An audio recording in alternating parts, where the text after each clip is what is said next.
ദക്ഷിണേഷ്യൻ രാഷ്ട്രീയത്തിലും ആഗോള സാമ്പത്തിക രംഗത്തും വലിയ മാറ്റങ്ങൾ സംഭവിക്കുന്ന ഒരു നിർണായക സമയത്തിലൂടെയാണ് നമ്മൾ കടന്നുപോകുന്നത്. ഒരു വശത്ത് മാസങ്ങൾ നീണ്ട ആശങ്കകൾക്കൊടുവിൽ അമേരിക്കയുമായി ഒരു പുതിയ ചരിത്രപരമായ വ്യാപാര കരാർ ഒപ്പിട്ട് ഇന്ത്യ ലോകത്തിന് മാതൃകയാകുമ്പോൾ ആ വലിയ നേട്ടത്തിന് പിന്നിൽ പ്രവർത്തിച്ച സെർജിയോ ഗോർ എന്ന നയതന്ത്രജ്ഞന്റെ മാജിക് നമ്മൾ കാണുകയാണ്. മറുവശത്ത് അയൽരാജ്യമായ പാകിസ്ഥാനുമായി വർഷങ്ങളായി നിലനിൽക്കുന്ന സിന്ധു നദീതട തർക്കത്തിൽ രക്തവും ജലവും ഒന്നിച്ചൊഴുകില്ല എന്ന കർശന നിലപാടുമായി ഇന്ത്യ മുന്നോട്ട് പോവുകയാണ്. ഇതിനിടയിൽ 2024 വിപ്ലവത്തിന് ശേഷം ബംഗ്ലാദേശ് തങ്ങളുടെ പുതിയ പാത കണ്ടെത്താനുള്ള ഏറ്റവും വലിയ തിരഞ്ഞെടുപ്പിന് ഒരുങ്ങുകയാണ്. ഇന്ത്യയുടെ വ്യാപാരവും നയതന്ത്രവും അതിർത്തികളിലെ സുരക്ഷയും ഒരേപോലെ ചർച്ച ചെയ്യപ്പെടുന്ന ഈ പുതിയ ലോകക്രമത്തെക്കുറിച്ച് നമുക്ക് വിശദമായി പരിശോധിക്കാം. വെൽക്കം ടു ലോക.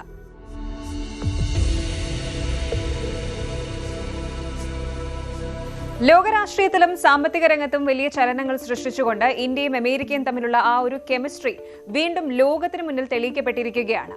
മാസങ്ങളായി നീണ്ടുനിന്ന തർക്കങ്ങൾക്കും കടുത്ത ടാക്സ് ഭീഷണികൾക്കും ഒടുവിൽ ഇന്ത്യയും അമേരിക്കയും ഒരു ചരിത്രപരമായ ട്രേഡ് ഡീൽ ഒപ്പിട്ടിരിക്കുന്നു.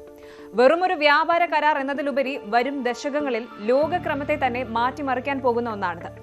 ഈ കരാറിന്റെ ആഴവും വ്യാപ്തിയും വ്യക്തമാക്കിക്കൊണ്ട് ഇന്ത്യൻ വിദേശകാര്യമന്ത്രി എസ് ജയശങ്കർ ഇപ്പോൾ വാഷിംഗ്ടണിൽ നിർണായക ചർച്ചകളിലാണ്. എന്താണ് ഈ കരാറിന്റെ പിന്നിലെ യഥാർത്ഥ ലക്ഷ്യങ്ങൾ പരിശോധിക്കാം. നമ്മൾ കഴിഞ്ഞ കുറേ മാസങ്ങളായി കേട്ടുകൊണ്ടിരുന്ന ആ വലിയ സാമ്പത്തിക പ്രതിസന്ധിക്ക് ഇപ്പോൾ ഒരു ശുഭപര്യവസാനം ആയിരിക്കുകയാണ്. ഓർമ്മയുണ്ടല്ലോ, ഇന്ത്യയിൽ നിന്നുള്ള സാധനങ്ങൾക്ക് മേൽ അമേരിക്ക 50% ടാക്സ് ഏർപ്പെടുത്തിയത്. നമ്മുടെ ടെക്സ്റ്റൈൽസ്, ഷൂസ്, അതായത് ലെതർ ഇൻഡസ്ട്രി, IT മേഖല എന്നുവേണ്ട സകല എക്സ്പോർട്ടേഴ്സും വലിയ ആശങ്കയിലായിരുന്നു. എന്നാൽ വൈറ്റ് ഹൌസിൽ നിന്നും വന്ന ആ ഒരു പ്രഖ്യാപനം എല്ലാം മാറ്റിമറിച്ചിരിക്കുകയാണ്. പ്രസിഡന്റ് ഡൊണാൾഡ് ട്രംപും പ്രധാനമന്ത്രി നരേന്ദ്രമോദിയും തമ്മിലുള്ള ആ ഒരു ഫോൺ കോൾ വെറും ഒരു സൗഹൃദ സംഭാഷണമായിരുന്നില്ല, അതൊരു വമ്പൻ ട്രേഡ് ഡീലായിരുന്നു. 50% ടാക്സ് ഒറ്റയടിക്ക് 18% താഴ്ത്തിയിരിക്കുകയാണ്. നമുക്ക് ആദ്യം ഈ ഒരു 50% എന്ന ഭീമമായ സംഖ്യ എങ്ങനെ ഉണ്ടായി എന്നൊന്ന് പരിശോധിക്കാം. ട്രംപ് അധികാരത്തിൽ വന്നയുടൻ അമേരിക്ക ഫസ്റ്റ് പോളിസിയുടെ ഭാഗമായി ഇന്ത്യക്ക് മേൽ കടുത്ത നിയന്ത്രണങ്ങൾ കൊണ്ടുവന്നിരുന്നു. ഇതിന് പിന്നിൽ പ്രധാനമായും 2 കാരണങ്ങളാണുള്ളത്. ഒന്നാമതായി, അമേരിക്കൻ സാധനങ്ങൾക്ക് ഇന്ത്യ കൂടുതൽ ടാക്സ് ചുമത്തുന്നു എന്നാരോപിച്ച് ട്രംപ് നൽകിയ മറുപടിയായിരുന്നു ഇത്. ഇനി രണ്ടാമത്തേത്, റഷ്യൻ ഓയിലിന്റെ പെനാൽറ്റി. യുക്രൈൻ യുദ്ധം തുടരുന്ന പശ്ചാത്തലത്തിൽ റഷ്യയിൽ നിന്ന് ക്രൂഡ് ഓയിൽ വാങ്ങുന്നതിന്റെ പേരിൽ ഇന്ത്യക്ക് മേൽ ഏർപ്പെടുത്തിയ അധികമായിട്ടുള്ള പിഴയായിരുന്നു അത്. ഇത് രണ്ടും കൂടി ചേർന്നപ്പോഴാണ് 50% ടാക്സ് എന്ന തൂക്കുമരം ഇന്ത്യൻ ബിസിനസ്സുകാർക്ക് മുന്നിൽ വന്നത്. ചൈനയേക്കാൾ കൂടുതൽ ടാക്സ് നൽകേണ്ടി വന്ന ഏക രാജ്യമെന്ന് ഇന്ത്യയായിരുന്നു. ഈ കരാർ പ്രഖ്യാപിച്ചതിന് തൊട്ടു പിന്നാലെ ഇതിന്റെ തുടർ നടപടികൾക്കായി ഇന്ത്യൻ വിദേശകാര്യമന്ത്രി എസ് ജയശങ്കർ വാഷിംഗ്ടണിൽ എത്തിയിരിക്കുകയാണ്. കരാർ പ്രഖ്യാപനത്തിന് തൊട്ടു പിന്നാലെ വാഷിംഗ്ടണിൽ അതീവ പ്രാധാന്യമുള്ള നയതന്ത്ര നീക്കങ്ങളാണ് നടക്കുന്നത്. ഇന്ത്യൻ വിദേശകാര്യമന്ത്രി S Jaishankar American state secretary Marco Rubio, treasury secretary Scott Bessent എന്നിവരുമായി കൂടിക്കാഴ്ച നടത്തി. സാമ്പത്തിക പങ്കാളിത്തം ശക്തമാക്കുന്നതിനൊപ്പം ക്രിട്ടിക്കൽ മിനറൽസ് മേഖലയിലെ സഹകരണവും ഡിഫൻസ് കോർപ്പറേഷൻ തുടങ്ങിയ വിഷയങ്ങളും ഇവർ ചർച്ച ചെയ്തു. ട്രംപിന്റെ ട്രൂത്ത് സോഷ്യൽ പോസ്റ്റിലൂടെ ലഭിച്ച സൂചനകൾക്ക് ഔദ്യോഗികമായൊരു നയതന്ത്ര പരിവേഷം നൽകാൻ ജയശങ്കറിന്റെ ഈ ഇടപെടലിലൂടെ സാധിച്ചിട്ടുണ്ട്. ട്രംപും മോദിയും തമ്മിലുണ്ടാക്കിയ വ്യാപാര കരാറിനെ ഇവർ സ്വാഗതം ചെയ്യുകയും ഇരു രാജ്യങ്ങളിലെയും തൊഴിലവസരങ്ങൾ വർദ്ധിപ്പിക്കാൻ ഇത് സഹായിക്കുമെന്ന് പ്രത്യാശ പ്രകടിപ്പിക്കുകയും ചെയ്തിട്ടുണ്ട്. അമേരിക്കൻ അംബാസിഡർ സെർജിയോ ഗോറാണ് ഈ ഒരു സന്തോഷ വാർത്തയുടെ ആദ്യ സൂചന നൽകിയത്. ഈ ഡീലിന്റെ പ്രധാന ഹൈലൈറ്റുകൾ ഒന്ന് നോക്കാം. ഒന്നാമതായി, താരിഫ് കട്ടാണ്. ടോട്ടൽ ടാക്സ് 50% നിന്ന് 18% കുറച്ചു. ഇത് ഉടനടി പ്രാബല്യത്തിൽ വരും. അടുത്തത്, സീറോ ബാരിയേഴ്സ്, അതായത് ഇന്ത്യ അമേരിക്കൻ ഉൽപ്പന്നങ്ങൾക്ക് മേൽ ഏർപ്പെടുത്തിയിരിക്കുന്ന ടാക്സുകൾ 0 എത്തിക്കുമെന്ന് ട്രംപ് അവകാശപ്പെടുന്നു. ഇനി മാസീവ് പർച്ചേസ് ആണ്, അതായത് ഏകദേശം $500 ബില്യൺ, അതായത് 40 ലക്ഷം കോടി രൂപയുടെ അമേരിക്കൻ ഊർജ്ജം, സാങ്കേതിക വിദ്യ, കൽക്കരി, കാർഷിക ഉൽപ്പന്നങ്ങൾ എന്നിവ ഇന്ത്യ വാങ്ങും. ഇവിടെയാണ് ഈ ഡീലിന്റെ ഏറ്റവും സെൻസിറ്റീവായ വശം വരുന്നത്. റഷ്യയിൽ നിന്ന് വില കുറഞ്ഞ ക്രൂഡ് ഓയിൽ വാങ്ങുന്നത് ഇന്ത്യ നിർത്തുമെന്ന് ട്രംപ് പരസ്യമായി പ്രഖ്യാപിച്ചു കഴിഞ്ഞു. ട്രംപിന്റെ വാക്കുകൾ ഇങ്ങനെയായിരുന്നു: റഷ്യയിൽ നിന്നുള്ള ക്രൂഡ് ഓയിൽ ഇറക്കുമതി കുറയ്ക്കാൻ പ്രധാനമന്ത്രി നരേന്ദ്രമോദി ധാരണയിലെത്തി. പകരം നമ്മൾ അമേരിക്കയിൽ നിന്നും വെനസ്വേലയിൽ നിന്നും ഓയിൽ വാങ്ങും. വെനസ്വേലയിലെ പുതിയ രാഷ്ട്രീയ സാഹചര്യങ്ങൾ ഉപയോഗപ്പെടുത്തി അവിടെ നിന്ന് എണ്ണ എത്തിക്കുന്നത് ഇന്ത്യയുടെ ഊർജ്ജ സുരക്ഷയ്ക്ക് ഗുണകരമാകുമെന്നാണ് വിലയിരുത്തൽ. റഷ്യയുടെ വരുമാനം കുറയ്ക്കാനും യുക്രൈൻ യുദ്ധം അവസാനിപ്പിക്കാനുമാണ് ട്രംപ് ഇതിലൂടെ ലക്ഷ്യമിടുന്നത്. ഇന്ത്യ ഇതിന് സമ്മതിച്ചത് വലിയൊരു നയതന്ത്ര നീക്കമാണ്. വില കുറഞ്ഞ റഷ്യൻ ഓയിൽ പോകുമ്പോൾ നമ്മുടെ പെട്രോൾ വിലയെ അത് ബാധിക്കുമോ എന്ന ആശങ്ക പലർക്കുമുണ്ട്. എന്നാൽ അമേരിക്കയുമായുള്ള ഈ വലിയ ഡീൽ വഴി കിട്ടുന്ന ലാഭം ആ നഷ്ടം നികത്തും എന്നാണ് സാമ്പത്തിക വിദഗ്ധരുടെ വിലയിരുത്തൽ. ഇനി ഈ ഡീല് ഇന്ത്യക്ക് വലിയൊരു അഡ്വാൻറ്റേജ് നൽകുന്നുണ്ട്. മറ്റുള്ള അയൽ രാജ്യങ്ങളുമായി താരതമ്യം ചെയ്താൽ ഇന്ത്യ ഇപ്പോൾ വളരെ മുന്നിലാണ്. മറ്റു രാജ്യങ്ങളുമായുള്ള ടാക്സ് നിരക്ക് താരതമ്യം ചെയ്താൽ ഇന്ത്യയുടെ വിജയം വ്യക്തമാകും. ഇന്ത്യയുടെ ടാക്സ് എന്ന് പറയുന്നത് 18%, പാകിസ്ഥാൻ ഇത് 19%. അതേസമയം ബംഗ്ലാദേശിന് 20%, വിയറ്റ്നാമിന് 20%, ചൈനയ്ക്ക് 30 മുതൽ 35% വരെയാണ്. അതായത് അമേരിക്കൻ മാർക്കറ്റിൽ ഇനി പാകിസ്ഥാനേക്കാളും ചൈനയെക്കാളും വില കുറച്ച് സാധനങ്ങൾ വിൽക്കാൻ ഇന്ത്യക്ക് സാധിക്കും. ഇത് കോടിക്കണക്കിന് തൊഴിലവസരങ്ങൾ നമ്മുടെ നാട്ടിൽ സൃഷ്ടിക്കും. ഇതൊരു സാധാരണ ബിസിനസ് ഡീൽ മാത്രമല്ല. കഴിഞ്ഞ ആഴ്ചയാണ് ഇന്ത്യയും യൂറോപ്യൻ യൂണിയനും തമ്മിൽ the mother of all deals എന്ന് വിളിക്കപ്പെടുന്ന ഒരു വ്യാപാര കരാർ ഒപ്പിട്ടത്. ഇന്ത്യ ഇയുവുമായി അടുക്കുന്നത് കണ്ട ട്രംപ് തന്റെ വലിയൊരു മാർക്കറ്റായ ഇന്ത്യയെ കൈവിടാതിരിക്കാൻ നടത്തിയ ഒരു ഫാസ്റ്റ് ആക്ഷൻ കൂടിയാണിത്. വാക്കുകളെക്കാൾ പ്രവൃത്തിയിൽ വിശ്വസിക്കുന്നവരാണ് മോദിയും ഞാനും എന്നാണ് ട്രംപ് ഇതിനെ വിശേഷിപ്പിച്ചത്. നമ്മുടെ കോമേഴ്സ് മിനിസ്റ്റർ പീയൂഷ് ഗോയലും പ്രതിരോധ മന്ത്രി രാജ്നാഥ് സിംഗും ഈ ഡീലിനെ ഒരു ലാൻഡ്മാർക്ക് മൊമെന്റ് എന്നാണ് വിളിച്ചത്. ഇന്ത്യയിലെ ടെക്സ്റ്റൈൽസ്, ലെതർ, IT മേഖലകളിൽ വലിയ ഊർജ്ജമാണ് ഈ വാർത്ത നൽകിയിരിക്കുന്നത്. റഷ്യയുമായുള്ള വർഷങ്ങൾ നീണ്ട ബന്ധത്തിന് ഇത് മങ്ങലേൽപ്പിക്കുമോ എന്ന് സംശയമുണ്ടെങ്കിലും പ്രതിരോധ കാര്യങ്ങളിൽ റഷ്യ ഇന്ത്യയുടെ പ്രധാന പങ്കാളിയായി തുടരുമെന്ന് തന്നെയാണ് കരുതപ്പെടുന്നത്. റഷ്യയുമായുള്ള നമ്മുടെ ദീർഘകാല ബന്ധത്തിന് ഇത് ചെറിയ ഉലച്ചിലുകൾ ഉണ്ടാക്കിയേക്കാമെങ്കിലും സാമ്പത്തികമായി ഇന്ത്യ ഒരു കുതിച്ചുചാട്ടത്തിന് ഒരുങ്ങുകയാണ്. എന്തായാലും ഇന്ത്യയെ സംബന്ധിച്ചിടത്തോളം ഇതൊരു വലിയ വിജയമാണ്. കടുത്ത നികുതി ഭാരത്തിൽ നിന്ന് നമ്മുടെ എക്സ്പോർട്ടേഴ്സിനെ രക്ഷിച്ചതിനൊപ്പം ലോകത്തെ ഏറ്റവും വലിയ സമ്പദ് വ്യവസ്ഥയുമായി കൂടുതൽ അടുത്ത ബന്ധം സ്ഥാപിക്കാനും ഈ ഡീൽ സഹായിക്കും. പക്ഷേ റഷ്യൻ ഓയിൽ ഉപേക്ഷിക്കുന്നത് നമ്മുടെ സമ്പദ് വ്യവസ്ഥയെ എങ്ങനെ ബാധിക്കുമെന്ന് വരും ദിവസങ്ങളിൽ നമുക്ക് കാണാം. അപ്പോൾ കാര്യങ്ങൾ അങ്ങനെയാണ്. US പ്രസിഡന്റ് ഡൊണാൾഡ് ട്രംപിന്റെ അമേരിക്ക ഫസ്റ്റ് നയവും ഇന്ത്യൻ പ്രധാനമന്ത്രി നരേന്ദ്രമോദിയുടെ വികസിത് ഭാരത് ലക്ഷ്യവും തമ്മിലുള്ള ഒരു സമവായമായി ഈ ഒരു കരാറിനെ കാണാം. ഇന്ത്യയെ സംബന്ധിച്ചിടത്തോളം സാമ്പത്തിക വളർച്ചയ്ക്കും ആഗോള സ്വാധീനത്തിനും ഈ പുതിയ ഡീല് വലിയൊരു മുതൽക്കൂട്ടാണ്.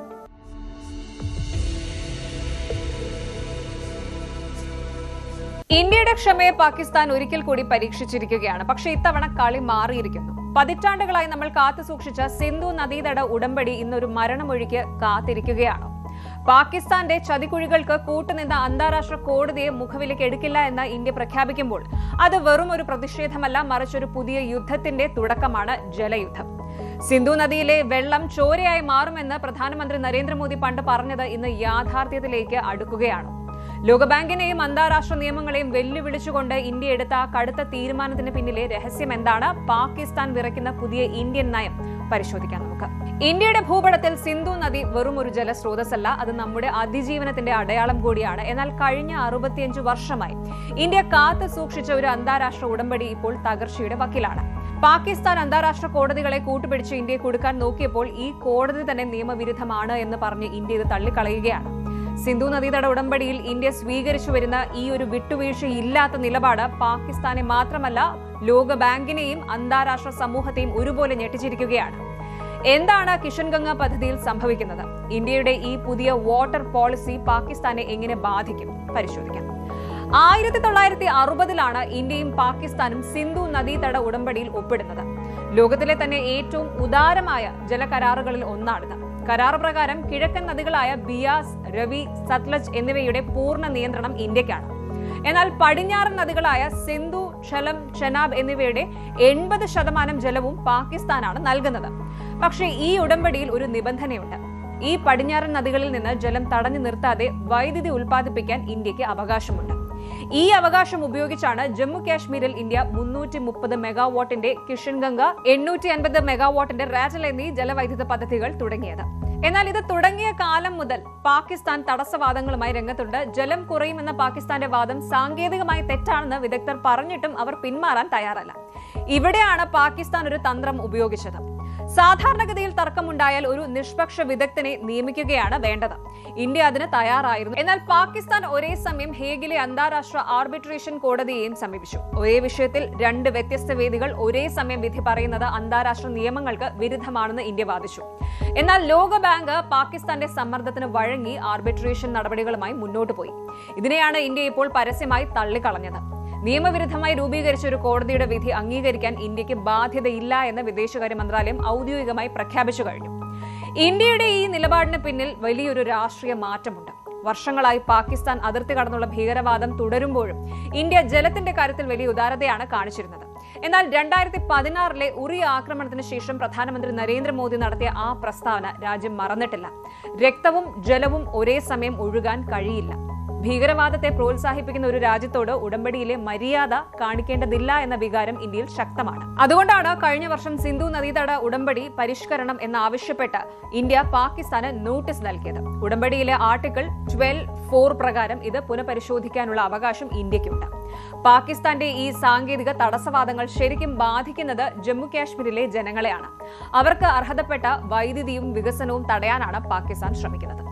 കിഷൻ ഗംഗ പദ്ധതി പൂർത്തിയായാൽ കശ്മീരിലെ ഊർജ്ജ പ്രതിസന്ധിക്ക് വലിയൊരളവ് പരിഹാരമാകും. ഇതിനെ എതിർക്കുന്നതിലൂടെ കശ്മീരിന്റെ വികസനത്തെയാണ് പാകിസ്ഥാൻ ശരിക്കും ലക്ഷ്യം വെക്കുന്നത്. എന്നാൽ ഇനി ആ കളി നടക്കില്ലെന്ന കൃത്യമായ സന്ദേശമാണ് ഇന്ത്യ നൽകുന്നത്. ശരിക്കും 65 വർഷം പഴക്കമുള്ള ഈ ഒരു ഉടമ്പടി ഇന്നത്തെ കാലത്തിന് അനുയോജ്യമല്ല എന്നതാണ് മറ്റൊരു സത്യം. ഹിമാലയൻ ഗ്ലേസിയറുകൾ ഉരുകുന്നതും കാലാവസ്ഥ വ്യതിയാനവും ജലപ്രവാഹത്തെ ബാധിക്കുന്നുണ്ട്. വർദ്ധിച്ചുവരുന്ന ജനസംഖ്യയുടെ ആവശ്യങ്ങൾ നിറവേറ്റാൻ പുതിയ സാങ്കേതിക വിദ്യകൾ ആവശ്യമാണ്. അന്താരാഷ്ട്ര കോടതികളെ ഉപയോഗിച്ച് ഇന്ത്യയെ സമ്മർദ്ദത്തിലാക്കുന്നതിന് പകരം ചർച്ചകളിലൂടെ ഉടമ്പടി പരിഷ്കരിക്കുകയാണ് പാകിസ്ഥാൻ ചെയ്യേണ്ടത്. അല്ലെങ്കിൽ ഇന്ത്യ ഈ ഉടമ്പടിയിൽ നിന്ന് ഏകപക്ഷീയമായി പിന്മാറാനുള്ള സാധ്യത പോലും തള്ളിക്കളയാനാവില്ല. ചുരുക്കത്തിൽ സിന്ധു നദീതട ഉടമ്പടിയെ ചൊല്ലിയുള്ള ഈ പോരാട്ടം വെറുമൊരു ജലതർക്കമല്ല. ഇത് ഇന്ത്യയുടെ പരമാധികാരത്തിന്റെയും വികസന അവകാശത്തിന്റെയും പ്രഖ്യാപനമാണ്. നിയമവിരുദ്ധമായ അന്താരാഷ്ട്ര കോടതികളെ തള്ളുന്നതിലൂടെ ലോകത്തിനു മുന്നിൽ ഇന്ത്യ പുതിയൊരു കരുത്ത് തെളിയിച്ചിരിക്കുകയാണ്. പാകിസ്ഥാൻ ഭീകരവാദം നിർത്താതെ ഇന്ത്യയിൽ നിന്ന് ഇനിയൊരു സഹകരണം പ്രതീക്ഷിക്കേണ്ടതില്ല. അത്രയുള്ളൂ കാര്യം. ബംഗ്ലാദേശിൽ നിന്ന് ഇപ്പോൾ വരുന്നത് വളരെ നിർണായകമായ റിപ്പോർട്ടുകളാണ്. 2024 ഓഗസ്റ്റിൽ നടന്ന വമ്പൻ സ്റ്റുഡന്റ് അപ്രൈസിംഗ്, ആ ഒരു വലിയ വിപ്ലവം നമ്മൾ ആരും മറന്നിട്ടില്ലല്ലോ. ഷെയ്ഖ് ഹസീനയ്ക്ക് അധികാരം വിട്ടൊഴിയേണ്ടി വന്ന ആ ഒരു സംഭവത്തിന് ശേഷം രാജ്യം തങ്ങളുടെ പുതിയ ഗവൺമെന്റിനെ തിരഞ്ഞെടുക്കാൻ പോവുകയാണ്. ഫെബ്രുവരി 12, അതായത് അടുത്തയാഴ്ച വ്യാഴാഴ്ചയാണ് ബംഗ്ലാദേശിൽ വോട്ടിംഗ് നടക്കുന്നത്. 127 മില്യൺ, അതായത് ഏകദേശം 12.7 കോടി വോട്ടർമാരാണ് ഈ വമ്പൻ ജനാധിപത്യ പ്രക്രിയയിൽ പങ്കാളികളാകുന്നത്. ഇന്ത്യയെ സംബന്ധിച്ചും ഈ ഇലക്ഷൻ വളരെ ഇമ്പോർട്ടന്റ് ആണ്. എന്തൊക്കെയാണ് അവിടെ സംഭവിക്കുന്നത് നമുക്ക് ഡീറ്റെയിൽഡ് ആയിട്ട് നോക്കാം. ആദ്യം തന്നെ ഇലക്ഷൻ ഡീറ്റെയിൽസ് നോക്കാം. 2026 ഫെബ്രുവരി 12 വ്യാഴാഴ്ചയാണ് പോളിംഗ് നിശ്ചയിച്ചിരിക്കുന്നത്. സാധാരണ തിരഞ്ഞെടുപ്പുകളിൽ നിന്ന് വ്യത്യസ്തമായി ഇത്തവണ വോട്ടിംഗ് സമയം 1 മണിക്കൂർ വർദ്ധിപ്പിച്ചിട്ടുണ്ട്. രാവിലെ 7:30 മുതൽ വൈകുന്നേരം 4:30 വരെ ആയിരിക്കും പോളിംഗ് ഉള്ളത്. ഇത്തവണത്തെ ഏറ്റവും വലിയ പ്രത്യേകത എന്താണെന്നറിയാമോ? ഇത് കേവലം ഒരു MP തിരഞ്ഞെടുപ്പ് മാത്രമല്ല. ജനങ്ങൾക്ക് 2 ബാലറ്റുകൾ നൽകും. ഒന്ന് തങ്ങളുടെ പ്രതിനിധിയെ തിരഞ്ഞെടുക്കാനും മറ്റൊന്ന് ഭരണഘടനാ പരിഷ്കാരങ്ങളെക്കുറിച്ചുള്ള നാഷണൽ റഫറൻഡത്തിൽ വോട്ട് ചെയ്യാനും. മുഹമ്മദ് യൂനസിന്റെ നേതൃത്വത്തിലുള്ള ഇന്ററിം ഗവൺമെന്റ് കൊണ്ടുവന്ന ജൂലൈ ചാർട്ടർ എന്ന ഭരണഘടനാ പരിഷ്കാരങ്ങൾ വോട്ടർമാർ അംഗീകരിക്കുന്നുണ്ടോ എന്നാണ് ഇതിലൂടെ പരിശോധിക്കുന്നത്. അതായത് ഭരണഘടനയിൽ തന്നെ വലിയ മാറ്റങ്ങളാണ് അവർ ലക്ഷ്യമിടുന്നത്. 127 മില്യണിലധികം വോട്ടർമാരുള്ള ബംഗ്ലാദേശ് 2026 ലോകത്ത് തന്നെ ഏറ്റവും കൂടുതൽ ജനാധിപത്യ പങ്കാളിത്തം ഉറപ്പാക്കുന്ന രാജ്യമായി മാറുകയാണ്. ഇനി നമുക്ക് രാഷ്ട്രീയ കളത്തിലേക്ക് വരാം. രാഷ്ട്രീയ സാഹചര്യം നോക്കിയാൽ നമ്മൾ കാണുന്ന കാഴ്ച തികച്ചും വ്യത്യസ്തമാണ്. കഴിഞ്ഞ ഒരു പതിറ്റാണ്ടിലേറെ കാലം ബംഗ്ലാദേശ് ഭരിച്ച അവാമി ലീഗ് ഇത്തവണ തിരഞ്ഞെടുപ്പ് രംഗത്തിൽ ഇല്ല എന്നത് വലിയൊരു മാറ്റമാണ്. അവർ നിലവിൽ സസ്പെൻഷനിലാണ്. അതുകൊണ്ട് തന്നെ ഇതൊരു ബൈപോളാർ റേസ് ആണ്. അതായത് പ്രധാനമായും 2 പക്ഷങ്ങളാണ് മാറ്റുരയ്ക്കുന്നത്. ഒന്ന് എന്ന് പറയുന്നത് ബംഗ്ലാദേശ് നാഷണലിസ്റ്റ് പാർട്ടി BNP. നിലവിൽ ഏറ്റവും മുൻപന്തിയിലുള്ളത് BNP ആണ്. 18 വർഷത്തെ പ്രവാസത്തിന് ശേഷം തിരിച്ചെത്തിയ താരിഖ് റഹ്മാനാണ് പാർട്ടിയെ നയിക്കുന്നത്. കഴിഞ്ഞ ഡിസംബർ 25-നാണ് അദ്ദേഹം ലണ്ടനിൽ നിന്ന് തിരിച്ചെത്തിയത്. രണ്ടാമത്തേത് 11 പാർട്ടി അലയൻസ്, അതായത് 11 പാർട്ടികളുടെ സഖ്യമാണ്. BNPയെ നേരിടാൻ ഒരു വശത്ത് പുതിയൊരു സഖ്യമുണ്ട്. 2024 വിദ്യാർത്ഥി പ്രക്ഷോഭത്തിൽ നിന്ന് ഉയർന്നു വന്ന നാഷണൽ സിറ്റിസൺ പാർട്ടി NCPയും ജമാഅത്തെ ഇസ്ലാമിയും ചേർന്ന 11 പാർട്ടികളുടെ സഖ്യമാണിത്. 27 വയസ്സുകാരനായ നഹീദ് ഇസ്ലാം, സർജീസ് ആലം തുടങ്ങിയ യുവ നേതാക്കളാണ് ഇതിന്റെ മുഖം. ഇതുകൂടാതെ GM ക്വാഡർ നയിക്കുന്ന ജാതീയ പാർട്ടിയും ഇടതുപക്ഷ സഖ്യങ്ങളും രംഗത്തുണ്ട്. ഇനി ഈ ഇലക്ഷനിൽ ചില ഫസ്റ്റ് ടൈം കാര്യങ്ങളുണ്ട്. ബംഗ്ലാദേശ് ചരിത്രത്തിൽ ആദ്യമായി പ്രവാസികൾക്കും, അതായത് ബംഗ്ലാദേശിന് പുറത്ത് കഴിയുന്ന ഏകദേശം 15 മില്യൺ പ്രവാസികൾക്ക് വോട്ട് ചെയ്യാൻ ഇത്തവണ അവസരമുണ്ട്. ഇതിനായി എക്സ്പാട്രിയേറ്റ് പോസ്റ്റൽ വോട്ടിംഗ് സംവിധാനം നടപ്പിലാക്കി. ഏകദേശം 15 മില്യൺ പ്രവാസികളുള്ള ബംഗ്ലാദേശിൽ 3 ലക്ഷത്തോളം പേർ ഓൺലൈൻ വഴി പോസ്റ്റൽ ബാലറ്റിനായി രജിസ്റ്റർ ചെയ്തിട്ടുണ്ട്. സൗദി അറേബ്യയിൽ നിന്നാണ് ഏറ്റവും കൂടുതൽ പ്രവാസികൾ രജിസ്റ്റർ ചെയ്തിരിക്കുന്നത്. മറ്റൊന്ന് നോ വോട്ട് ഓപ്ഷന്റെ തിരിച്ചുവരവാണ്. ഒരു മണ്ഡലത്തിൽ ഒരാൾ മാത്രമാണ് മത്സരിക്കുന്നതെങ്കിൽ ആ സ്ഥാനാർത്ഥിയെ താല്പര്യമില്ല എങ്കിൽ ജനങ്ങൾക്ക് നോ വോട്ട് രേഖപ്പെടുത്താം.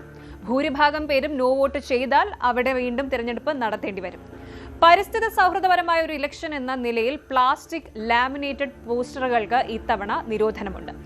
സ്ത്രീ പങ്കാളിത്തത്തിന്റെ കാര്യത്തിൽ നേരിയ വർധനവുണ്ടെങ്കിലും അത് ഇനിയും മെച്ചപ്പെടാനുണ്ട്.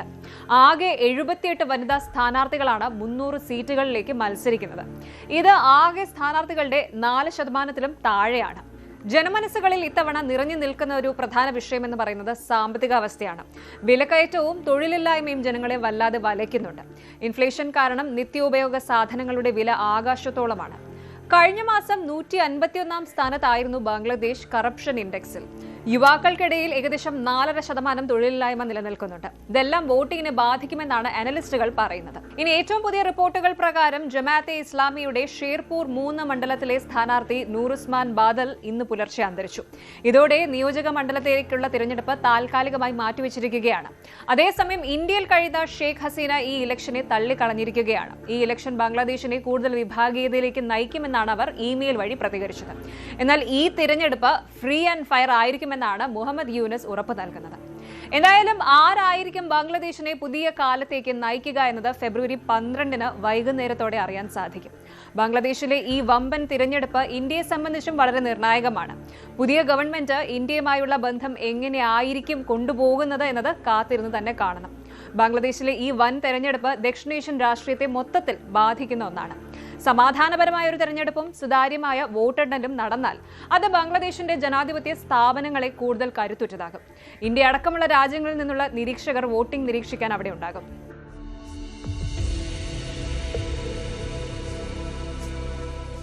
കഴിഞ്ഞ കുറച്ച് ദിവസങ്ങളായി നമ്മൾ കേൾക്കുന്നത് ഇന്ത്യയും അമേരിക്കയും തമ്മിലുള്ള ആ ചരിത്രപരമായ വ്യാപാര കരാറിനെ കുറിച്ചാണല്ലോ. 50% ടാക്സ് ഒറ്റയടിക്ക് 18% കുറഞ്ഞു. റഷ്യൻ എണ്ണയുടെ പേരിലുള്ള പിഴ ഇന്ത്യക്ക് ഒഴിവാക്കി കിട്ടി. ഇതൊക്കെ കേൾക്കുമ്പോൾ നമ്മൾ വിചാരിക്കും മോദിയും ട്രംപും തമ്മിലുള്ള ആത്മബന്ധം കൊണ്ടാണെന്ന്. തീർച്ചയായും അത് പ്രധാനമാണ്. പക്ഷേ ഇതിനെല്ലാം പിന്നിൽ പ്രവർത്തിച്ച ഒരു സൈലന്റ് പ്ലെയർ ഉണ്ട്, ഒരു മാസ്റ്റർ ബ്രെയിൻ ഉണ്ട്. ഡൽഹിയിലെ അമേരിക്കൻ അംബാസിഡർ സെർജിയോ ഗോർ. ട്രംപിന്റെ വിശ്വസ്തനായ ഈ യുവ നയതന്ത്രജ്ഞൻ ജനുവരിയിൽ ഡൽഹിയിൽ എത്തിയത് മുതൽ കാര്യങ്ങൾ ഒരു സിനിമ പോലെയാണ് മാറിയത്. ആരാണ് സെർജിയോ ഗോർ? സെർജിയോ എങ്ങനെയാണ് ഇന്ത്യയുടെ രക്ഷകനായത്? പരിശോധിക്കാം. ഇന്ത്യയും അമേരിക്കയും തമ്മിലുള്ള നയതന്ത്ര ബന്ധത്തിന്റെ ചരിത്രത്തിൽ ഒരു പുതിയ അധ്യായം കുറിക്കപ്പെട്ടിരിക്കുകയാണ്. ലോകം ഉറ്റുനോക്കിയ വ്യാപാര കരാറുകളുടെ പിതാവ് എന്ന് വിശേഷിപ്പിക്കാവുന്ന ഇന്ത്യ-US വ്യാപാര കരാർ യാഥാർത്ഥ്യമായിരിക്കുന്നു. ഈ വമ്പൻ നേട്ടത്തിന് പിന്നിൽ പ്രവർത്തിച്ച ചാലക ശക്തിയായി ഇന്ന് ലോകം വാഴ്ത്തുന്നത് ഡൽഹിയിലെ അമേരിക്കൻ സ്ഥാനാധിപതി സെർജിയോ ഗോറിനെയാണ്. പ്രസിഡന്റ് ഡൊണാൾഡ് ട്രംപിന്റെ വിശ്വസ്തനായ ഈ യുവ നയതന്ത്രജ്ഞൻ ജനുവരിയിൽ ഇന്ത്യയിൽ എത്തിയത് മുതൽ ഇരു രാജ്യങ്ങളും തമ്മിലുള്ള ബന്ധം പുതിയൊരു ഊർജ്ജസ്വലത കൈവരിച്ചിരുന്നു. പ്രധാനമന്ത്രി നരേന്ദ്രമോദിയും US പ്രസിഡന്റ് ഡൊണാൾഡ് ട്രംപും തമ്മിലുള്ള ആഴത്തിലുള്ള സൗഹൃദത്തെ ഒരു ശക്തമായ സാമ്പത്തിക കരാറാക്കി മാറ്റുന്നതിൽ സെർജിയോ ഗോർ വഹിച്ച പങ്ക് അവിസ്മരണീയമാണ്. സാധാരണ ഒരു വ്യാപാര കരാർ ഉണ്ടാക്കണമെങ്കിൽ വർഷങ്ങളോളം ചർച്ചകൾ നടക്കണം, 100 കണക്കിന് ഫയലുകൾ നീങ്ങണം. എന്നാൽ സെർജിയോ ഗോർ വന്നതോടെ എല്ലാം ഫാസ്റ്റ് ട്രാക്കിലായി. വെറും ഒരു അംബാസിഡർ എന്നതിലുപരി പ്രസിഡന്റിന്റെ ആശയങ്ങൾ നേരിട്ട് മോദിയിലേക്ക് എത്തിക്കുന്ന ഒരു പാലമായി അദ്ദേഹം മാറുകയായിരുന്നു. സ്റ്റേ ട്യൂൺഡ് എന്ന അദ്ദേഹത്തിന്റെ ഒരു സോഷ്യൽ മീഡിയ പോസ്റ്റ് മതിയായിരുന്നു ലോകം മുഴുവൻ ചർച്ച ചെയ്യാനായിട്ട്. മൈക്കൽ കുഗൽമാനെ പോലെയുള്ള വിദഗ്ധർ അദ്ദേഹത്തെ വിശേഷിപ്പിക്കുന്നത് the man who made the difference, മാറ്റം സൃഷ്ടിച്ച മനുഷ്യൻ എന്നാണ്. ഈ കരാറിന്റെ ഏറ്റവും പ്രധാനപ്പെട്ട വശം ഇന്ത്യയിൽ നിന്നുള്ള ഉൽപ്പന്നങ്ങൾക്ക് അമേരിക്ക ചുമത്തിയിരുന്ന ഇറക്കുമതി തീരുവ 18% കുറച്ചു എന്നതാണ്. ഇത് ഇന്ത്യൻ കയറ്റുമതി മേഖലയ്ക്ക് നൽകുന്ന ആശ്വാസം ചെറുതല്ല. ഇതിലുപരി റഷ്യയിൽ നിന്ന് എണ്ണ വാങ്ങിയതിന്റെ പേരിൽ ഇന്ത്യക്ക് മേൽ ചുമത്തിയിരുന്ന 25% ശിക്ഷാ നികുതി പിൻവലിച്ചതും വലിയൊരു നയതന്ത്ര വിജയമായി കണക്കാക്കപ്പെടുന്നു. ഇന്ത്യയുടെ ഭാഗത്തു നിന്നുള്ള ന്യായങ്ങൾ പ്രസിഡന്റ് ട്രംപിനെ ബോധ്യപ്പെടുത്തുന്നതിലും ഇരു രാജ്യങ്ങളും തമ്മിലുള്ള തർക്ക വിഷയങ്ങൾ രമ്യമായി പരിഹരിക്കുന്നതിലും ഗോർ കാണിച്ച ഒരു വേഗതയാണ് വിദേശകാര്യ വിദഗ്ധരെ അമ്പരപ്പിക്കുന്നത്. നയതന്ത്ര ലോകത്ത് സെർജിയോ ഗോർ എന്ന പേര് ഇന്ന് മാറ്റത്തിന്റെ പര്യായമാണ് എന്ന് വേണം പറയാൻ. സാധാരണ നിലയിൽ ഇത്തരം വ്യാപാര കരാറുകൾക്ക് വർഷങ്ങളോളം നീളുന്ന ചർച്ചകളും നൂലാമാലകളും ഒക്കെ ഉണ്ടാവും. എന്നാൽ സെർജിയോ ഗോർ ഡൽഹിയിൽ എത്തിയതോടെ കാര്യങ്ങൾ അതിവേഗമാണ് നീങ്ങിയത്. ഇന്ത്യയുടെ സങ്കീർണമായ സാമ്പത്തിക താൽപര്യങ്ങളെ ട്രംപിന്റെ അമേരിക്ക ഫസ്റ്റ് നയവുമായി പൊരുത്തപ്പെടുത്താൻ ഗോറിന് സാധിച്ചു. മൈക്കൽ കുഗൽമാനെ പോലെയുള്ള അന്താരാഷ്ട്ര നിരീക്ഷകർ ഗോറിനെ വിശേഷിപ്പിക്കുന്നത് വ്യത്യാസം സൃഷ്ടിച്ച മനുഷ്യനെന്നാണ്. അമേരിക്കൻ പ്രസിഡന്റുമായി നേരിട്ടുള്ള ബന്ധം അദ്ദേഹത്തിന് വലിയൊരു മുൻതൂക്കം നൽകി. വാഷിംഗ്ടണിലെ ഉദ്യോഗസ്ഥ ഭരണകൂടത്തിന്റെ ചുവപ്പ് നാടകളിൽ കുരുങ്ങിക്കിടന്നിരുന്ന പല വിഷയങ്ങളും ഗോറിന്റെ ഒരൊറ്റ ഫോൺ കോളിലൂടെ പരിഹരിക്കപ്പെട്ടു എന്നത് അദ്ദേഹത്തിന് ട്രംപ് ഭരണകൂടത്തിലുള്ള സ്വാധീനത്തെ കാണിക്കുന്നതാണ്. ഇനി അദ്ദേഹത്തിന്റെ ബാക്ക്ഗ്രൗണ്ട് കേട്ടാൽ ശരിക്കും അത്ഭുതപ്പെടും. 1986-ൽ ഉസ്ബെക്കിസ്ഥാനിലെ താഷ്കണ്ടിലാണ് സെർജി ഗുറോവ്സ്കിയായി അദ്ദേഹം ജനിച്ചത്. പിന്നീട് അമേരിക്കയിലേക്ക് കുടിയേറുകയും പേര് മാറ്റുകയും ചെയ്തു. ജോർജ് വാഷിംഗ്ടൺ സർവകലാശാലയിൽ നിന്ന് പൊളിറ്റിക്കൽ സയൻസിൽ ബിരുദം നേടിയ ശേഷം സെനറ്റർ റാൻഡ് പോളിനൊപ്പമാണ് അദ്ദേഹം തന്റെ രാഷ്ട്രീയ ജീവിതം ആരംഭിച്ചത്. 2020 ട്രംപിന്റെ തിരഞ്ഞെടുപ്പ് പ്രചാരണ കാലത്താണ് അദ്ദേഹം ട്രംപ് കുടുംബവുമായി അടുക്കുന്നത്. ട്രംപ് വിക്ടറി ഫിനാൻസ് കമ്മിറ്റിയുടെ ചീഫ് ഓഫ് സ്റ്റാഫ് എന്ന നിലയിൽ ഫണ്ട് സമാഹരണത്തിൽ അദ്ദേഹം വലിയ വൈദഗ്ധ്യം തെളിയിച്ചു. ട്രംപിന്റെ മകനോടൊപ്പം ഒരു പബ്ലിഷിംഗ് കമ്പനി പോലും അദ്ദേഹം തുടങ്ങിയിട്ടുണ്ട്. ട്രംപിന്റെ ഫ്ലോറിഡയിലെ വസതിയായ മാരലാഗോയുടെ മേയർ എന്നാണ് ഇദ്ദേഹം അറിയപ്പെടുന്നത്. അത്രയ്ക്ക് സ്വാധീനമാണ് ഇദ്ദേഹത്തിന് ട്രംപിന്റെ മേലുള്ളത്. തിരഞ്ഞെടുപ്പിൽ ട്രംപ് പരാജയപ്പെട്ടെങ്കിലും ആ സൗഹൃദത്തിന് മങ്ങലേറ്റില്ല. ട്രംപ് വിശ്വസിക്കുന്ന വളരെ ചുരുക്കം വ്യക്തികളിൽ ഒരാളാണ് ഇദ്ദേഹം. അതുകൊണ്ട് തന്നെയാണ് വൈറ്റ് ഹൌസിലെ പേഴ്സണൽ ഡയറക്ടറായും പിന്നീട് ഇന്ത്യയിലെ സ്ഥാനാധിപതിയായും ട്രംപ് അദ്ദേഹത്തെ നിയോഗിച്ചത്. നയതന്ത്രജ്ഞർ സാധാരണയായി ഉപയോഗിക്കുന്ന ആലങ്കാരികമായ ഭാഷയേക്കാൾ കൃത്യമായ ലാഭനഷ്ടങ്ങൾ കണക്കാക്കിയുള്ള ഇടപാടുകൾക്കാണ് ഗോർ എന്നും മുൻഗണന നൽകിയത്. ശശി തരൂരിനെ പോലുള്ള ഇന്ത്യൻ രാഷ്ട്രീയ നേതാക്കൾ നിരീക്ഷിച്ചതുപോലെ ഗോർ പ്രതിനിധീകരിക്കുന്നത് നയതന്ത്രത്തിന്റെ പുതിയൊരു ശൈലിയാണ്. ഇവിടെ സൗഹൃദത്തെക്കാൾ ഉപരി പരസ്പര താൽപര്യങ്ങൾക്കാണ് മുൻതൂക്കം. ഇന്ത്യയെയും അമേരിക്കയും പരസ്പരം വിട്ടുപിരിക്കാനാവാത്ത പങ്കാളികളായി കാണുന്ന പാക് സിലിക്ക എന്ന പദ്ധതിയിലേക്ക് ഇന്ത്യയെ ക്ഷണിച്ചതും ഗോറിന്റെ താൽപര്യപ്രകാരമാണ്. ഇന്ത്യയിലെത്തിയ ഉടൻ ഗോർ നടത്തിയ പ്രസംഗത്തിൽ അദ്ദേഹം ഒരു കാര്യം ഊന്നി പറഞ്ഞു. യഥാർത്ഥ സുഹൃത്തുക്കൾ തമ്മിൽ അഭിപ്രായ വ്യത്യാസങ്ങൾ ഉണ്ടാകാം, എന്നാൽ അവസാനം അവർ അത് പരിഹരിച്ചിരിക്കും. ഈ വാക്കുകൾ കേവലം ഒരു പ്രസംഗം മാത്രമായിരുന്നില്ല എന്ന് ഇപ്പോഴത്തെ വ്യാപാര കരാർ തെളിയിക്കുന്നു. വിയറ്റ്നാം, ബംഗ്ലാദേശ് തുടങ്ങിയ രാജ്യങ്ങളുമായി മത്സരിക്കുന്ന ഇന്ത്യക്ക് അമേരിക്കൻ വിപണിയിൽ കൂടുതൽ സ്വീകാര്യത ലഭിക്കുന്നതോടെ ഇന്ത്യൻ സമ്പദ് വ്യവസ്ഥ വലിയൊരു കുതിച്ചുചാട്ടത്തിന് തയ്യാറെടുക്കുകയാണ്. ഇന്ത്യയുടെ ഊർജ്ജ ആവശ്യങ്ങൾക്കായി റഷ്യൻ എണ്ണയെ ആശ്രയിക്കുന്നതിനെ ചൊല്ലിയുണ്ടായ തർക്കം പരിഹരിച്ചത് ഗോറിന്റെ വലിയൊരു നയതന്ത്ര വിജയമാണ്. ഇത് ഇന്ത്യയുടെ ആഭ്യന്തര വിപണിയിൽ ഇന്ധനവില നിയന്ത്രിക്കുന്നതിനും സഹായിക്കും. എന്തായാലും ഈ ഒരു കരാറ് കേവലം വ്യാപാരത്തിൽ മാത്രം ഒതുങ്ങുന്ന ഒന്നല്ല. കൃത്രിമ ബുദ്ധി AI, അതായത് ആർട്ടിഫിഷ്യൽ ഇന്റലിജൻസ്, നൂതന സാങ്കേതിക വിദ്യ തുടങ്ങിയ മേഖലകളിൽ ഇന്ത്യയും അമേരിക്കയും ഒത്തുചേർന്ന് പ്രവർത്തിക്കാനുള്ള അടിത്തറയാണിത്. ഇരു രാജ്യങ്ങളും തമ്മിലുള്ള ബന്ധം ഈ നൂറ്റാണ്ടിലെ ഏറ്റവും നിർണായകമായ ആഗോള പങ്കാളിത്തമാണെന്ന് ഗോർ വിശേഷിപ്പിക്കുന്നു. ട്രംപിന്റെ വാക്കുകളിൽ തന്നെ പറഞ്ഞാൽ തന്റെ അജണ്ട നടപ്പിലാക്കാൻ പൂർണ്ണമായും വിശ്വസിക്കാവുന്ന ഒരാളാണ് ഗോർ. ആ വിശ്വാസം കാത്തു സൂക്ഷിക്കുന്നതിൽ അദ്ദേഹം വിജയിച്ചു എന്ന് മാത്രമല്ല, ഇന്ത്യയുടെ താൽപര്യങ്ങളെ കൂടി സംരക്ഷിക്കാൻ അദ്ദേഹത്തിന് സാധിച്ചു. ഭാവിയിൽ സെർജിയോ ഗോറിന്റെ പ്രവർത്തനങ്ങൾ ഇന്ത്യ അമേരിക്ക ബന്ധത്തെ കൂടുതൽ ഉയരങ്ങളിൽ എത്തിക്കുമെന്ന് നമുക്ക് പ്രതീക്ഷിക്കാം. അദ്ദേഹത്തിന്റെ വേഗതയേറിയതും എന്നാൽ കൃത്യവുമായ പ്രവർത്തന ശൈലി മറ്റു രാജ്യങ്ങളിലെ നയതന്ത്രജ്ഞർക്കും ഒരു മാതൃകയാണ്. ലോകത്തെ ഏറ്റവും വലിയ 2 ജനാധിപത്യ രാജ്യങ്ങൾ കൈകോർക്കുമ്പോൾ അത് ആഗോള ക്രമത്തിൽ തന്നെ വലിയ മാറ്റങ്ങൾ വരുത്തും. സെർജിയോ ഗോർ എന്ന നയതന്ത്രജ്ഞൻ ഡൽഹിയിൽ ഇരുന്ന് നടത്തുന്ന ഓരോ നീക്കവും ലോകം ഇനി വളരെ താല്പര്യത്തോടെയാകും വീക്ഷിക്കുക. ഈ വ്യാപാര കരാർ കേവലം ഒരു തുടക്കം മാത്രമാണ്. ഇരു രാജ്യങ്ങളും തമ്മിലുള്ള പരിധിയില്ലാത്ത സാധ്യതകളിലേക്കുള്ള ഒരു വാതിൽ കൂടിയാണിത്. ചുരുക്കത്തിൽ സെർജിയോ ഗോർ എന്ന ഈ യുവ നയതന്ത്രജ്ഞൻ ഡൽഹിയിൽ ഇരിക്കുന്നത് ഇന്ത്യക്ക് വലിയൊരു അഡ്വാൻറ്റേജ് ആണ്. ഉദ്യോഗസ്ഥ ഭരണകൂടത്തിന്റെ ചുവപ്പ് നാടകളിൽ കുരുങ്ങിക്കിടന്നിരുന്ന പല പ്രശ്നങ്ങളും അദ്ദേഹത്തിന്റെ ഒരു ഫോൺ കോളിലൂടെ പരിഹരിക്കപ്പെടുന്നു. ലോകത്തിലെ ഏറ്റവും വലിയ 2 ജനാധിപത്യ രാജ്യങ്ങൾ കൈകോർക്കുമ്പോൾ അത് പുതിയൊരു ചരിത്രമാണ്. സെർജിയോ ഗോറിന്റെ അടുത്ത നീക്കം എന്തായിരിക്കും? നമുക്ക് കാത്തിരുന്ന് കാണാം.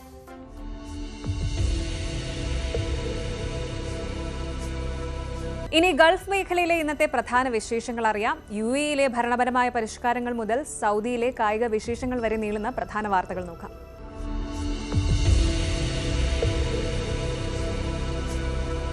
ദുബായിൽ ഡ്രൈവറില്ലാ പോഡുകൾ വരികയാണ്. ദുബായ് നഗരത്തിലെ പൊതുഗതാഗത രംഗത്ത് വിപ്ലവകരമായ മാറ്റത്തിനൊരുങ്ങി റോഡ് ട്രാൻസ്പോർട്ട് അതോറിറ്റി. നഗരത്തിലെ 4 പ്രധാന മെട്രോ സ്റ്റേഷനുകളെ ബന്ധിപ്പിച്ചുകൊണ്ട് ഡ്രൈവർ ഇല്ലാത്ത പോഡ്, അതായത് ഓട്ടോണമസ് പോഡ്സ് സർവീസുകൾ ഉടൻ ആരംഭിക്കും. യാത്രക്കാർക്ക് കൂടുതൽ സുഗമവും വേഗതയേറിയതുമായ യാത്രാ സൗകര്യം ഉറപ്പാക്കാനാണ് ഇതിലൂടെ ലക്ഷ്യമിടുന്നത്. ലോക സർക്കാർ ഉച്ചകോടിയിൽ വെച്ചാണ് ഈ നൂതന പദ്ധതിയുടെ കൂടുതൽ വിവരങ്ങൾ പുറത്തുവിട്ടത്. ഒരേ സമയം 4 മുതൽ 6 വരെ യാത്രക്കാരെ വഹിക്കാൻ ശേഷിയുള്ള ഈ ഇലക്ട്രിക് പോഡുകൾക്ക് മണിക്കൂറിൽ 50 കിലോമീറ്റർ വേഗതയുണ്ട്.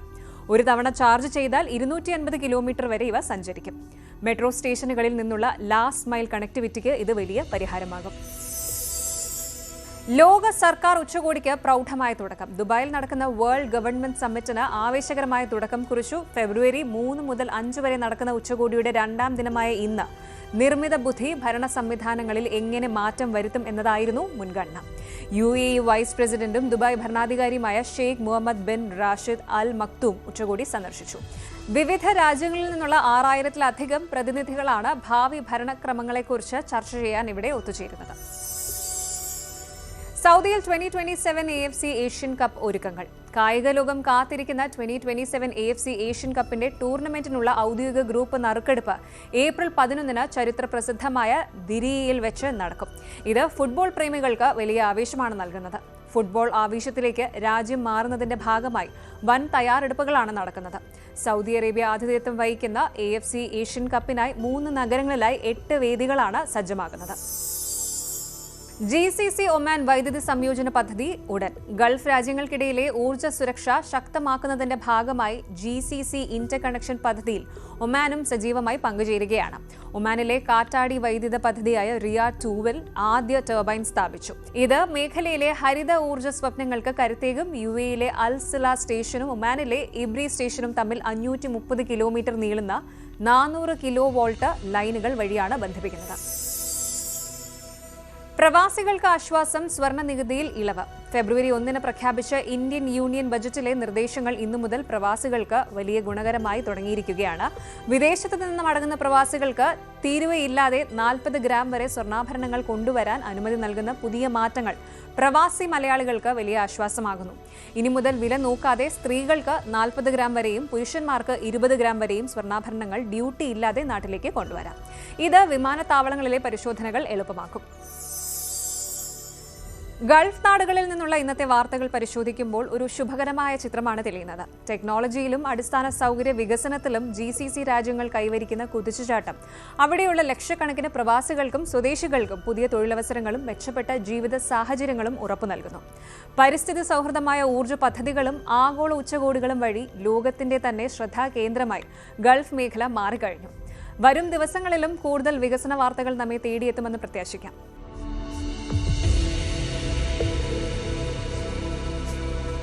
ചുരുക്കത്തിൽ ലോകത്തിന്റെ സാമ്പത്തിക ശക്തിയാകാനുള്ള ഇന്ത്യയുടെ കുതിപ്പിന് അമേരിക്കയുമായുള്ള ഈ പുതിയ ഡീല് വലിയൊരു ഇന്ധനമാണ്. പക്ഷേ സാമ്പത്തിക ലാഭത്തിനൊപ്പം തന്നെ അതിർത്തികളിലെ സമാധാനവും അയൽ രാജ്യങ്ങളിലെ ജനാധിപത്യപരമായ മാറ്റങ്ങളും ഇന്ത്യയെ സംബന്ധിച്ചിടത്തോളം ഒരുപോലെ പ്രധാനമാണ്. അമേരിക്കയുമായി കൈകോർക്കുമ്പോഴും റഷ്യയുമായുള്ള ബന്ധം ബാലൻസ് ചെയ്യുമ്പോഴും ഇന്ത്യ ഉയർത്തിപ്പിടിക്കുന്നത് സ്വന്തം പൗരന്മാരുടെ താൽപ്പര്യങ്ങളാണ്. അമേരിക്കൻ മാർക്കറ്റിലെ ഇന്ത്യൻ ഉൽപ്പന്നങ്ങളുടെ കുതിച്ചുചാട്ടവും സിന്ധു നദിയിലെ ഇന്ത്യയുടെ കർശന നിലപാടും ബംഗ്ലാദേശിലെ പുതിയ ഭരണകൂടത്തിന്റെ നിലപാടുകളുമൊക്കെ വരും ദിവസങ്ങളിൽ നമ്മുടെ ഓരോരുത്തരുടെയും ജീവിതത്തെ ബാധിക്കുന്ന കാര്യങ്ങളാണ്. വരും ദിവസങ്ങളിൽ ഈ മാറ്റങ്ങൾ നമ്മുടെ വിപണിയെയും തൊഴിൽ മേഖലയെയും എങ്ങനെ ബാധിക്കുമെന്നും സഹായിക്കുമെന്നും നമുക്ക് കാത്തിരുന്ന് കാണാം. Good night. കൂടുതൽ വാർത്തകൾക്ക് News 18 Keralam YouTube channel subscribe ചെയ്യുക.